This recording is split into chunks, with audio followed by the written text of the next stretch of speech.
പ്രധാനമന്ത്രി പങ്കെടുക്കുന്ന ദേശീയപാത ഉദ്ഘാടന ചടങ്ങിൽ പൊതുമരാമത്ത് മന്ത്രി മുഹമ്മദ് റിയാസിനെ ക്ഷണിച്ചില്ല. അതിന്റെ ലിസ്റ്റ് വന്നപ്പോ PWD മന്ത്രിയില്ല, BJP സ്റ്റേറ്റ് പ്രസിഡന്റ് ഉണ്ട്. ഇത് അന്യായമല്ലേ സാർ? അപ്പൊ എന്തിനു ഒഴിവാക്കി? അത് ശരിയാണോ? എന്റെ ഡാഡി കൊച്ചിയിലെത്തുന്ന പ്രധാനമന്ത്രി നരേന്ദ്രമോദി സ്വീകരിക്കാൻ മുഖ്യമന്ത്രി പിണറായി വിജയൻ എത്തില്ല. അത് നല്ലതാ, അവൻ അങ്ങനെ വേണം. ചടങ്ങ് ബഹിഷ്കരിക്കാൻ സർക്കാരിന്റെ തീരുമാനം. മുഖ്യമന്ത്രിയും മറ്റു മന്ത്രിമാരും ഉൾപ്പെടെ സംസ്ഥാന സർക്കാരിൽ നിന്ന് ആരും ചടങ്ങിൽ പങ്കെടുക്കില്ല.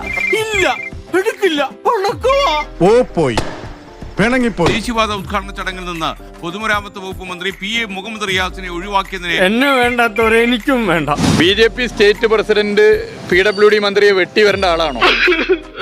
വിഷമിക്കാതിരിക്കും. പേര് വേണ്ട, വിളിക്കാം. പേര് വെക്കണ്ടേ?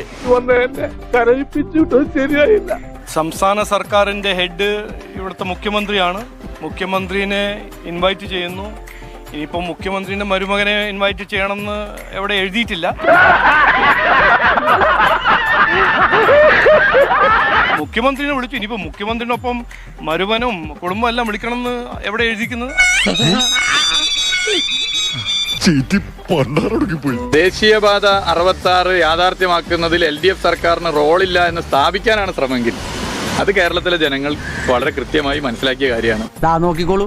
ഒരു തരത്തിലുള്ള പങ്കാളിത്തവും നമ്മുടെ പൊതുമരാമത്ത് വകുപ്പിനോ കേരള ഗവൺമെന്റിനോ ഇല്ല. എല്ലാം അവരുടെ നിയന്ത്രണത്തിലാണ് നടക്കുക. കൈവിട്ട ആയുധം, വാവിട്ട വാക്ക്, രണ്ടും തിരിച്ചെടുക്കാനാവില്ല. പലപ്പോഴും അപകടം നടക്കുമ്പോൾ സംസ്ഥാന സർക്കാരിന്റെ ഭാഗമായിട്ടുള്ള മന്ത്രി മുഹമ്മദ് റിയാസ് എല്ലാം ഇത് കേന്ദ്ര സർക്കാരിന്റെ തലയിലിട്ട് പോകുന്ന കാഴ്ചകൾ അല്ലെങ്കിൽ അത്തരം പ്രതികരണങ്ങളിലൊക്കെ നമ്മൾ കണ്ടിട്ടുണ്ട്. അത് നല്ല അടികൊള്ളാത്തതിന്റെ തൃപ്തിയായി സാറേ. മുഖ്യമന്ത്രിക്ക് അറിയാലോ, ഇത് 5, 6, 7 ദിവസം മുമ്പേ മുഖ്യമന്ത്രിക്ക് അറിയാലോ ഇങ്ങനെ പ്രധാനമന്ത്രി വരുന്നുണ്ടെന്ന്. അപ്പൊ അന്ന് എന്തുകൊണ്ട് പറഞ്ഞില്ല? അത് ശരി, നിങ്ങൾക്ക് എല്ലാവർക്കും എല്ലാം അറിയാമായിരുന്നു. ഞാനൊരു പൊട്ടൻ. ഇത് പൊതുമരാമത്ത് വകുപ്പിനെയോ സർക്കാരിനെ അപമാനിച്ചല്ല, കേരളത്തെ അപമാനിക്കുന്നത്. ഇനി ഞാനിവിടെ നിന്ന് ഡയലോഗ് പറഞ്ഞ കരഞ്ഞു പോകും. ഉസ്മാനെ രക്ഷപ്പെട്ടോ.